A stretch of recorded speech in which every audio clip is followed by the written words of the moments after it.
वो टाइम बहुत इमोशनल वाला था। मैं एक गिलास पानी लेके ऐसे गई पापा के पास, पापा खूब रोए, पापा खूब रोए, मुझे गले से लगा के मेरे पापा घंटों रोते रह गए।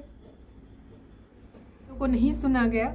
ये बिल्कुल भी मतलब मैं सच बता रही हूँ, बिल्कुल भी तैयार नहीं थे इस शादी के लिए मेरे हस्बैंड, क्योंकि उनको एक समझदार उनको समझने, जैसे मैं बोल देती हूँ कि मुझे नहीं समझे, वैसे भी उनको शायद मैं नहीं समझ पाती। तो वो बिल्कुल उन्होंने बोला मुझे करनी ही नहीं है, करनी ही नहीं है। उन्होंने बहुत सारे, जैसे अब मैं हूँ, मैं अपने अरब के लिए क्या क्या सपने देखती हूँ, और वैसे ही मेरे लिए कोई सपने देखने वाला तो था नहीं। ये था कि बस हो जाएगी शादी, मतलब मेरे पापा को छोड़ के बाकी जो फैमिली मेम्बर थे उनको बस ये था कि बस बोझा ख़त्म हो। हेलो, कैसे हो आप सब? आई होप कि आप सब बहुत अच्छे होंगे। तो आज की मेरी जो वीडियो है वो कोई ब्लॉग वीडियो नहीं है, बल्कि आज मैं उन सवालों के जवाब दूंगी, या फिर मैं ये कहूँ कि मैं आप सबको अपनी शादी की स्टोरी बताऊंगी। इसलिए क्योंकि इंस्टाग्राम से भी बहुत सारे लोग इन दिनों मेरे यूट्यूब चैनल से जुड़े हैं, और मेरा जो एक और चैनल है शांति की लाइफस्टाइल, वहाँ पे भी एक ही सवाल। तो मैंने एक वीडियो बहुत मतलब आई थिंक 2-3 साल पहले बनाई हुई थी अपनी शादी की बात को लेके, तब मैं बहुत ज़्यादा इमोशनल हो रही थी, और मुझे कुछ भी मतलब मैं कैमरा मैंने स्टार्ट किया था तब फेस करना, मैं बहुत ज़्यादा इमोशनल हो गई थी। तो अभी मैं बहुत ही स्ट्रॉन्ग करके खुद को बैठी हूँ और पूरी बात बताऊंगी कि मेरी शादी तय कब हुई, तय कैसे हुई, रिश्ता कैसे आया, क्या हुआ था, मतलब क्या सिचुएशन थी, क्यों हुई, मतलब बहुत सारे आपके सवालों के जवाब। तो वीडियो को पूरा देखिएगा, जब तक आप पूरा नहीं देखेंगे तो समझेंगे नहीं। और ये वीडियो आई थिंक 2 पार्ट में आए शायद, या फिर एक पार्ट में कवर हो जाए तो मैं करूँगी। तो सबसे पहला सवाल है कि मेरी शादी तय कैसे हुई। मतलब बहुत सारे लोग बोलते हैं कि आपके माँ बाप बहुत गरीब थे इसलिए शादी कर दिया, सरकारी नौकरी थी, तमाम तरह की चीज़ें हैं।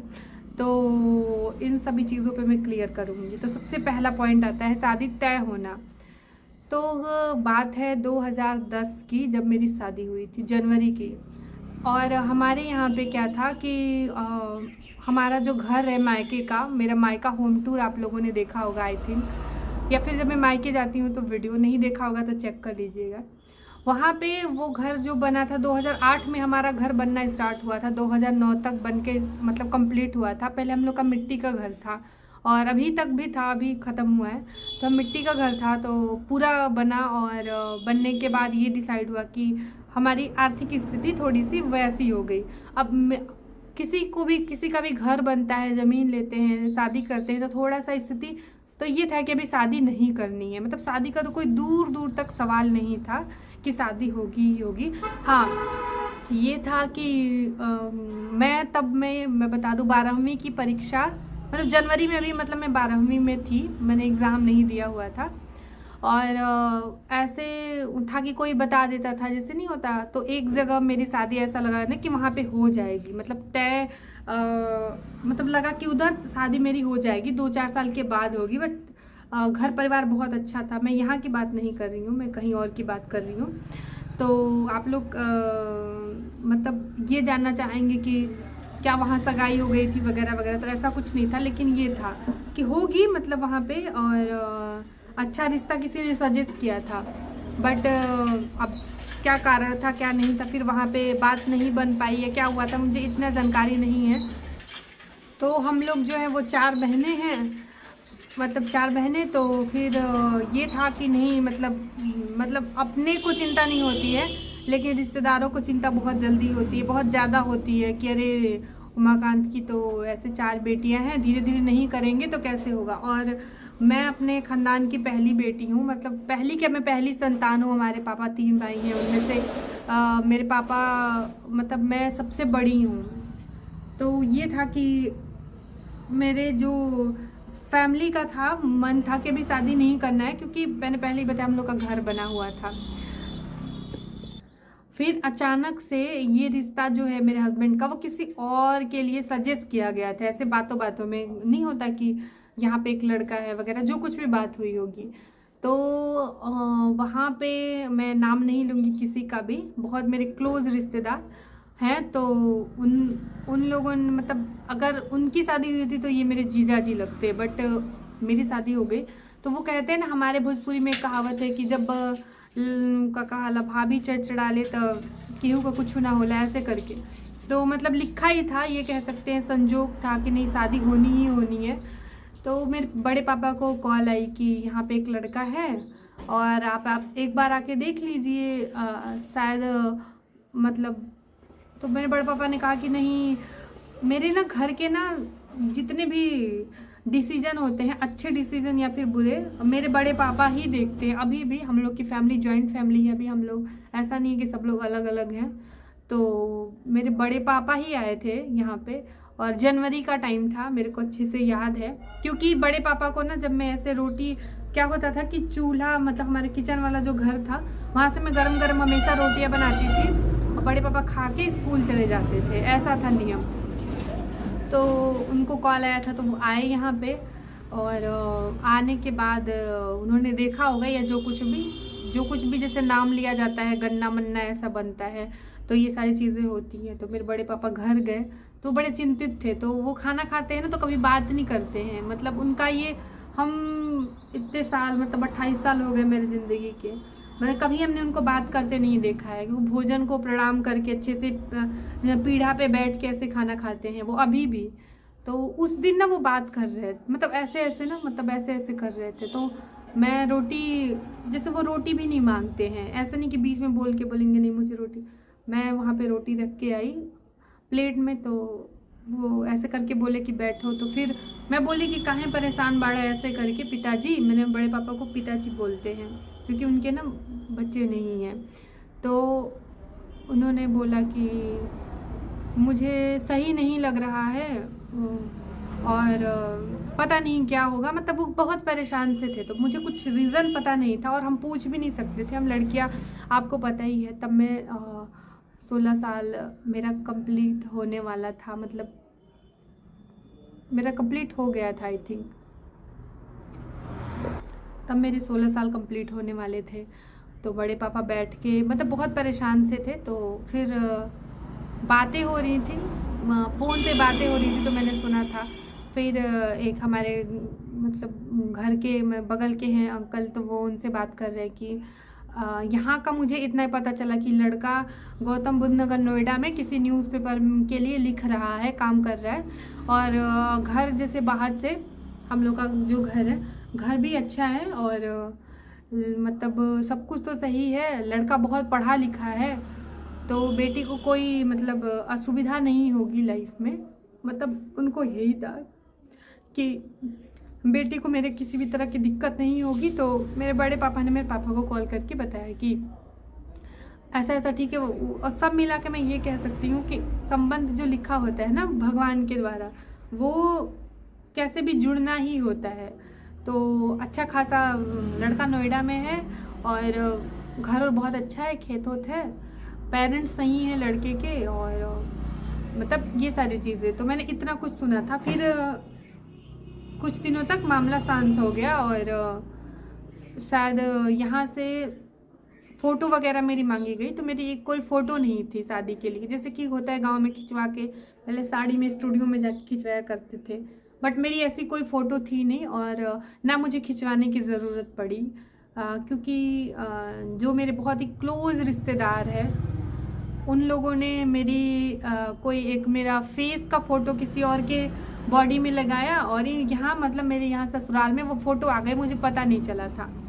तो फिर मैं एग्ज़ाम देने लगी, एग्ज़ाम की तैयारी, क्योंकि मार्च में शायद या फरवरी या मार्च में ऐसे कुछ था, एग्ज़ाम का था। तो मैं अपनी पढ़ाई में थी कि मेरे को एग्ज़ाम देना है क्या नहीं है, इन सब चीज़ों से वो नहीं था।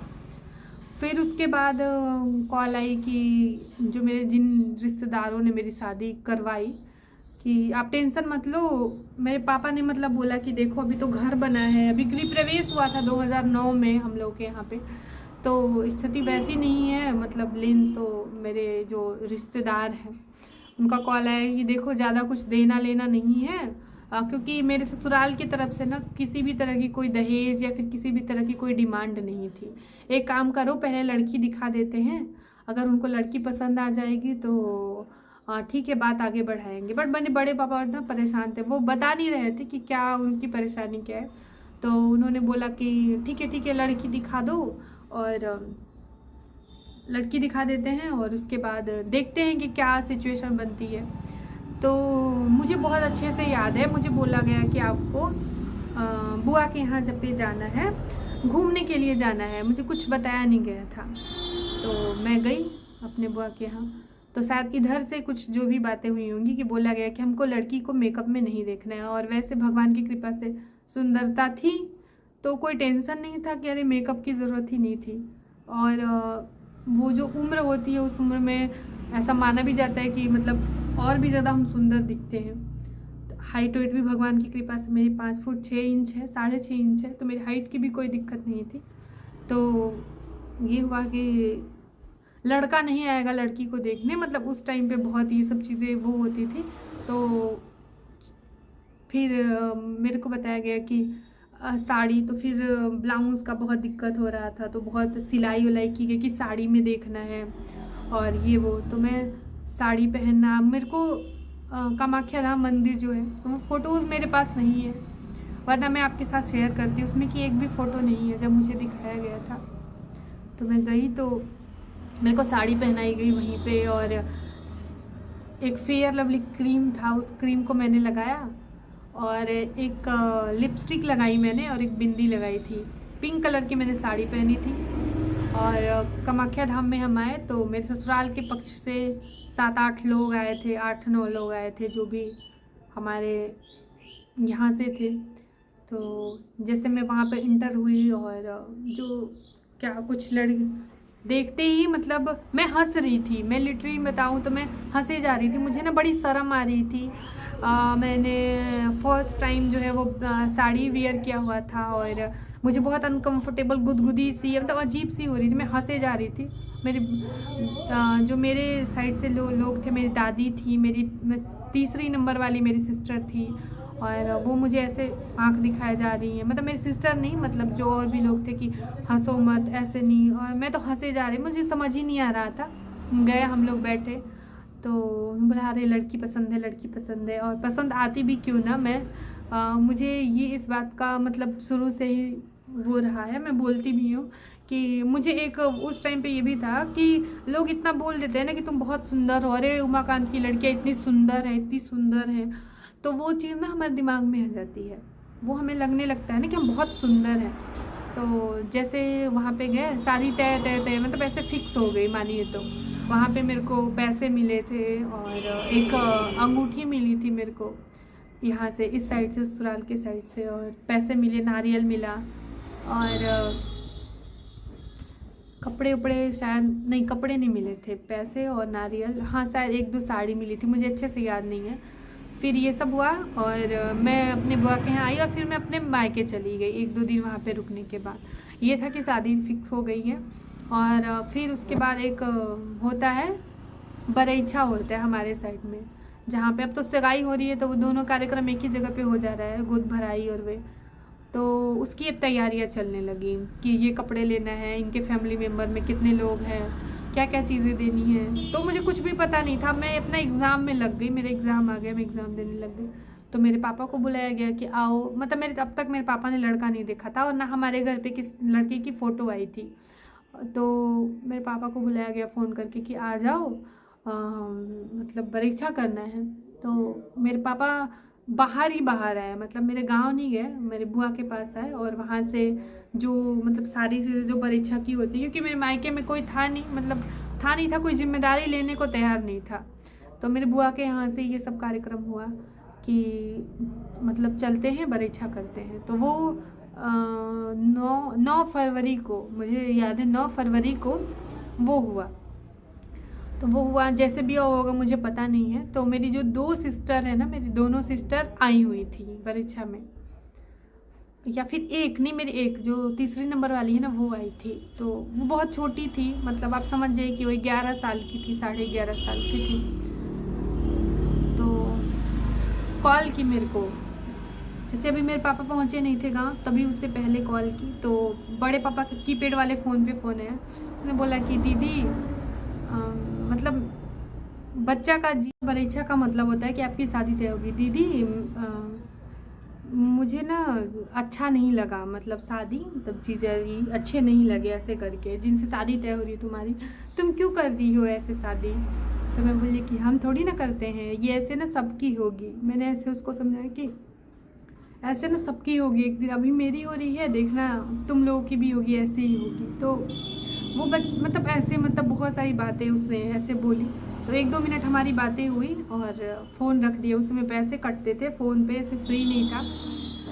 उसके बाद पापा मेरे अगले दिन आए। तो जब हमारे यहाँ अगले दिन जाए, मतलब जब भी परीक्षा या फिर कुछ लड़की देखते हैं तो पूरे गांव में मिठाई फ्रूट्स वगैरह बांटे जाते हैं। तो मेरे पापा कुछ भी लेके नहीं आए थे। तो मेरी दादी बोली कि का हो कुछ लेके ना आई लह, का बटाई कैसे, मतलब ऐसे होता है जिनके घर से आता है उनके घर। मेरे पापा कुछ नहीं बोले, पानी भी नहीं पिया। और हम लोग का जो नया वाला घर था उसमें हम लोग शिफ्ट हुए थे अभी हाल में ही। तो बोले कि मेरी सिस्टर को बोले कि बड़की के भेज, मुझे पापा बड़की बोलते हैं। वो टाइम बहुत इमोशनल वाला था। मैं एक गिलास पानी लेके ऐसे गई पापा के पास। पापा खूब रोए, पापा खूब रोए, मुझे गले से लगा के मेरे पापा घंटों रोते रह गए।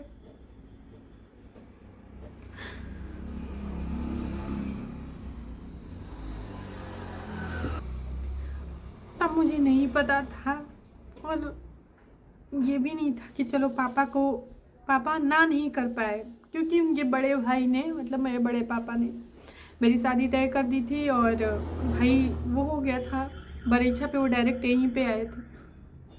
तो वो फैसले के खिलाफ नहीं जा सकते थे, क्योंकि बड़े भैया भाई हमारे घर के वो करता धरता है। तो मुझे तब भी नहीं पता था कुछ भी। और पापा खूब मतलब रोते रहे, मतलब लिटरली आप समझ लें कि 1-2 घंटे तक पापा खूब चिल्ला चिल्ला के रोए।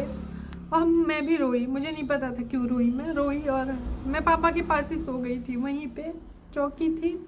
ठंडी का हल्का हल्का मौसम था, फरवरी का। तो मैं जैसे कम रजाई के अंदर मैं पापा के साथ ही ऐसे लेटी और मैं सो गई, मतलब रोते रोते हम दोनों लोग। फिर शादी तय हो गई। उसके बाद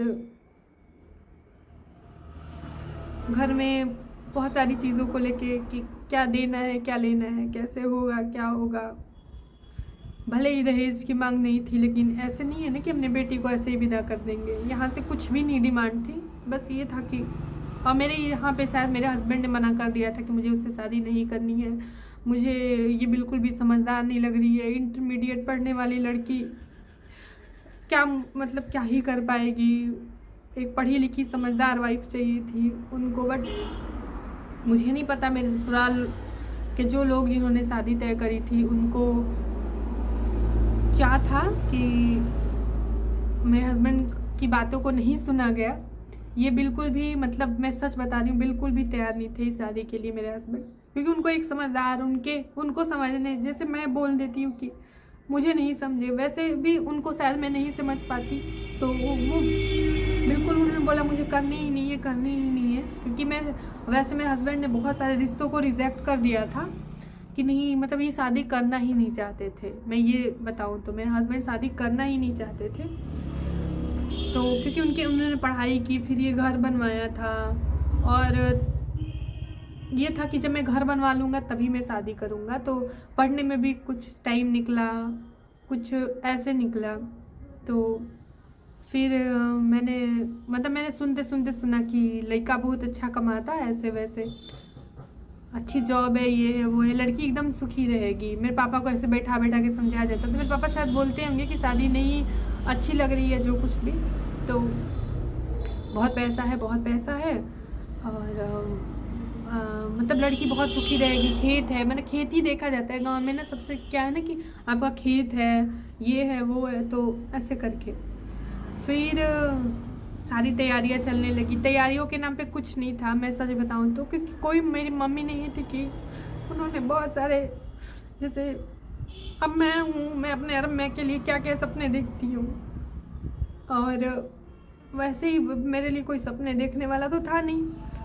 ये था कि बस हो जाएगी शादी, मतलब मेरे पापा को छोड़ के बाकी जो फैमिली मेम्बर थे उनको बस ये था कि बस बोझा ख़त्म हो। ये मतलब उस टाइम की मानसिकता यही थी। आज सब लोग चेंज हो चुके हैं, मेरे पापा भी बहुत सपोर्ट करते हैं हम लोगों को आज, लेकिन उस टाइम पे बस ये था कि बस ख़त्म हो ये सब चीज़ें झमेले हम लोग की लाइफ की। पढ़ाई लिखाई मतलब ये भी था कि मेरा पढ़ने का बहुत मन था, तो ये था कि अरे इतना पढ़ा लिखा लड़का है, इतनी मतलब मेरी जो ससुराल की फैमिली है, मैं किसी का भी नाम नहीं लूँगी, मेरी फैमिली बहुत लंबी चौड़ी है और मेरी भी कुछ मजबूरियाँ हैं कि मैं किसी का नाम नहीं लेती हूँ। सब बहुत वेल एजुकेटेड है और एजुकेटेड ही नहीं है, बहुत मतलब नाम रोशन कर करके सबने बहुत पढ़ाई करी है, मतलब इतना फर्स्ट आए हैं। मतलब मेरे पूरी फैमिली की मैं बात कर रही हूँ, मेरे ससुराल की फैमिली बहुत ज़्यादा पढ़ी लिखी है। यहाँ के मतलब बच्चे मतलब जितने भी मेरे फैमिली मेम्बर हैं, तो यही था कि पढ़ाएंगे लिखाएंगे और बेटी बहुत राज करेगी, बहुत सुख करेगी। फिर तैयारी क्या चलनी थी, कौन करेगा तैयारी, अब मैं क्या, मैं तो मैंने अपने इंटरमीडिएट के एग्ज़ाम दिए और फिर उसके बाद कौन ही तैयारी करेगा, क्या तैयारी करने के लिए पैसे चाहिए होते हैं, मेन बात है लोग चाहिए होते हैं जो नहीं थे हमारे पास। मेरी जो सिस्टर है जो उस टाइम पे रही होगी 13 साढ़े 13 साल की, जो मेरी दूसरी वाली सिस्टर है जिसके होठों पे यहाँ पे तिल है, वो जाती तो बोलती कि दीदी मैं तुम्हारे लिए चूड़ी ले आती हूँ, 20 रुपये हमारे पास बचते थे जुटा के हम लोग तुम्हारे लिए बैंगल ले आती हूँ। और मेरे को क्या था कि लाइफ में मायके में ना बहुत सारी चीज़ें थी, प्रॉब्लम्स थी, तो ये भी लगता था कि इन सब प्रॉब्लम से ना मुझे छुटकारा भी मिल जाएगा, ये जो कुछ भी मेरे उस टाइम पे ये था। और मैं ऐसी लड़की थी, मैं सच बताऊँ ये मेरी गलती नहीं है, ये मेरे भगवान ने मुझे ऐसा बना के भेजा है कि मेरे ना सपने बहुत बड़े बड़े थे, मतलब इतने बड़े बड़े सपने थे, आप बिलीव करिए कि मैं बता नहीं सकती थी मैं अपने लाइफ में क्या करना चाहती थी। मैं लाइफ में इतना कुछ अपने करना चाहती थी, तो ये था कि चलो मैं नोएडा में रहूँगी और उसके बाद मैं पढ़ाई करूँगी, मैं ब्यूटी पार्लर सीखूँगी, मैं मॉडलिंग करूँगी, मतलब कि मुझे ये था कि मैं एक दिन मैं बहुत कुछ करूँगी, अब मेरी ज़िंदगी पूरी बदलने वाली है और सब कुछ मतलब एकदम ना बदल जाएगा लाइफ में, एकदम अचानक से शादी होगी और मैं शहर में रहूँगी। क्योंकि उस टाइम पे ये था कि मैं अपने मतलब मोहल्ले में मेरे देखिए मेरे जो मेरे साथ के लड़के थे मतलब जो मेरे से 2 महीना 4 महीना बड़े थे या लड़कियाँ, सबसे पहले में मेरी शादी हो रही थी, तो और मतलब शहर में शादी, मतलब शहर में रहने वाला लड़का, तो ऐसे ही 7वें आसमान पे चीज़ें चली जाती है। और ये होता है कि हम जो है बहुत सारे ख्वाब ऐसे सजाने लगते हैं। तो इस तरीके से पूरी मेरी जर्नी रही शादी तय होने तक की। ऐसे मेरी शादी हुई थी, किसी और ने रेकमेंड किया था, किसी और की लड़की के लिए रिश्ता आया था और वहाँ पे ये बोला गया कि अभी चलो स्थिति ठीक नहीं है। तो ऐसा नहीं था कि मेरे मायके वाले गरीब हैं, बिल्कुल भी नहीं। अगर आप में से किसी को भी ये लगे, हम लोग का घर देखेंगे, हम लोग की वहाँ पे इनकम बहुत अच्छी खासी है, लेकिन हाँ ये था, एक चीज़ मैं क्लियर कर दूँ कि लड़कियों के लिए कुछ नहीं है। मतलब हम लोग 4 हैं, 4 थी, मतलब हम हैं बहनें 3, उन लोगों के लिए कुछ है नहीं यहाँ पे, बस शादी कर दो, ये था। तो ऐसे करके मेरी शादी जो है वो तय हो गई। अब शादी की और सारी ऐसी बातें हैं जो मैं चाहूँ कि मैं आप सबके साथ शेयर करूँ, क्योंकि ये सवाल बहुत टाइम से था और मैं हिम्मत ही नहीं जुटा पाती हूँ कभी ये करने की। तो ना मेरे हस्बैंड गवर्नमेंट जॉब में थे, ना बहुत ज़्यादा हमारे मायके वाले गरीब थे कि इस ऐसे घर में हमारी ऐसे क्या घर है जैसे लोगों के हिसाब से जो ये लोग बोलते हैं। तो मैं ये भी बता दूँ, मेरे हस्बैंड भी तैयार नहीं थे मेरे से शादी करने के लिए, और मैंने तो उनको देखा ही नहीं था कि मैं कुछ अपना रख पाऊँ। तो ये था कि लगा कि उस टाइम की पूरी लाइफ अब सेट होने वाली है, पूरी ज़िंदगी बदलने वाली है, और मतलब बच्चे थे हम लोग, ये बोल सकते हैं। मेरी बेटी खुद 10 साल की, तो मैं उस चीज़ को समझ सकती हूँ, बहुत अच्छे से समझती हूँ मैं। तो आगे की जो क्या जर्नी रही मैं आप सबके साथ शेयर करूँगी, और बस मैं इतना बोलूँगी, मैं हर एक माँ बाप को जो भी मेरी ये वीडियो देख रहे हैं, जो है आपके पास अगर आपका बेटा भी है ना, मैं बेटी की ही बात नहीं कर रही कि मैं एक लड़की हूँ, उसको पढ़ाइए लिखाइए, उसको भी अपने पैरों पे खड़ा होने के लिए ज़रूरत है, और उसकी भी मर्ज़ी बहुत ज़्यादा ज़रूरी है। अगर मेरे हस्बैंड की मर्ज़ी के अनुसार नहीं हुई होती तो शायद उनके भी एक्सपेक्टेशन होंगे अपने लाइफ पार्टनर को लेके। उनको भी नहीं था कि एक 16 साल की खेलने कूदने वाली लड़की मेरी लाइफ में आए और उनकी ज़िंदगी झंड हो जाए। मैं झंड ही बोलूँगी, मैं दोनों लोगों के लिए बोलूँगी। तो ये भी बिल्कुल भी उन्होंने उम्मीद नहीं की होगी, तो शायद उन्हीं की बातों को सुना गया होता।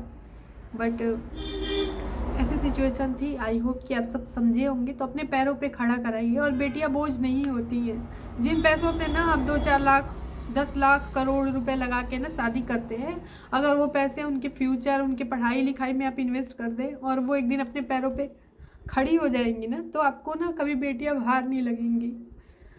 लेकिन ये जो हमारा समाज है ना, आज वही लोग बदल गए हैं। आज सारे लोग बदल चुके हैं, सबकी मानसिकता अलग हो चुकी है। लेकिन उस टाइम पे यही था कि बस, और एक संजोग और एक भाग्य भी कहेंगे, क्योंकि रिश्ते ऊपर से बन के आते हैं। वो कैसे जुड़ने होते हैं ना, वो जुड़ेंगे ही। मेरी दादी रोज बैठ के कहा करती थी, अरे हमारे नातिन का ब्याह तय हो गई बा, कौन उम्र है शादी करे का। बट मेरी दादी की तो कुछ चलती नहीं थी। लेकिन कहा करब करहीं के बाटे ऐसे वैसे में दादी बैठ के कहा करती थी, मतलब सोचा करती थी। कोई तैयारी नहीं की हो, तैयारी करने वाला कोई था ही नहीं घर पे। हम लोग ज़्यादा से ज़्यादा जाएंगे तो एक डिब्बा चूड़ी खरीद के ला सकते थे, और हमारा कुछ नहीं हो सकता था। फिर मुझे एक और चीज़ भी लगती है कि जो मेरे ससुराल पक्ष के जितने भी लोग थे, उनके नॉलेज में क्या चल रहा था मुझे नहीं पता। और मैं कभी कभी ये लगता है कि अगर उनके पास उनके बच्चे हैं, या वो अपने बच्चों के लिए क्या ऐसा डिसीजन लेते। और ये जो होता है ना कि आपको कष्ट होना, जो एक आत्मा का कष्ट होता है, वो ना कहीं जाता नहीं है, चाहे वो किसी का भी कष्ट हो। एक होता है कि शारीरिक कष्ट है कि मेरे को बुखार हुआ, वो चला जाता है उसमें हम, लेकिन जो हमारा आत्मा जब रोता है ना, तो वो सारी चीज़ें क्या वो उनके लिए ये डिसीजन लेते नहीं लेते। तो कैसे ले लिया मेरे और मेरे हस्बैंड के लिए, मुझे आज तक ये बात समझ में नहीं आई। तो ये एक परिस्थिति थी, मैं ये कह सकती हूँ, या जो कुछ भी हुआ हो, होना ही था ये सब चीज़ें। अब इसका आप लोग कहेंगे तो मैं पार्ट 2 शेयर करूँगी कि फिर क्या क्या मुझे मिला था और कैसे मेरी शादी का क्या सब सीन था, वो मैं शेयर करूँगी आप सबके साथ। बहुत हिम्मत करके मैं आज बैठी हूँ। मुझे पता है इस वीडियो को देखने के बाद बहुत हलचल मचने वाली है, बहुत हलचल मचने वाली है। लेकिन मुझे बस मन किया और मैं बैठ के मैंने आप सबसे इतनी सारी बातें करी। वीडियो बहुत लंबी हो जाएगी, ऑलरेडी बहुत वीडियो लंबी हो चुकी है। मिलते हैं आप सबसे।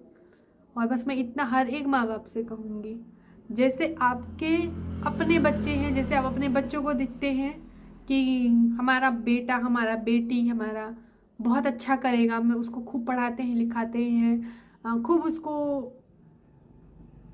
वो करते हैं, वैसे ही दुनिया की हर माँ बाप के जो बच्चे होते हैं वो उतने ही उनके लिए प्यारे होते हैं। इसलिए जब हम अपने बच्चों के लिए कुछ गलत नहीं कर सकते, तो दूसरों को के साथ भी गलत करने का कोई हक नहीं होता है। इससे बहुत सारी चीज़ें हैं। मिलते हैं आप सबसे कल की वीडियो में। तब तक के लिए अपना ख्याल रखिए और मेरी बात पे गौर करिएगा। सबसे पहले बेटियों को अपने पैरों पे खड़ा होने दे। उसको कुछ, मैं ये नहीं कहती कि वो जॉब ही करने लगे तभी शादी करिए। अपनी तरह से निश्चिंत हो जाइए कि नहीं, आज देखिए मेरी सिस्टर आज पढ़ाई कर रही है, ये सोच कैसे बदला।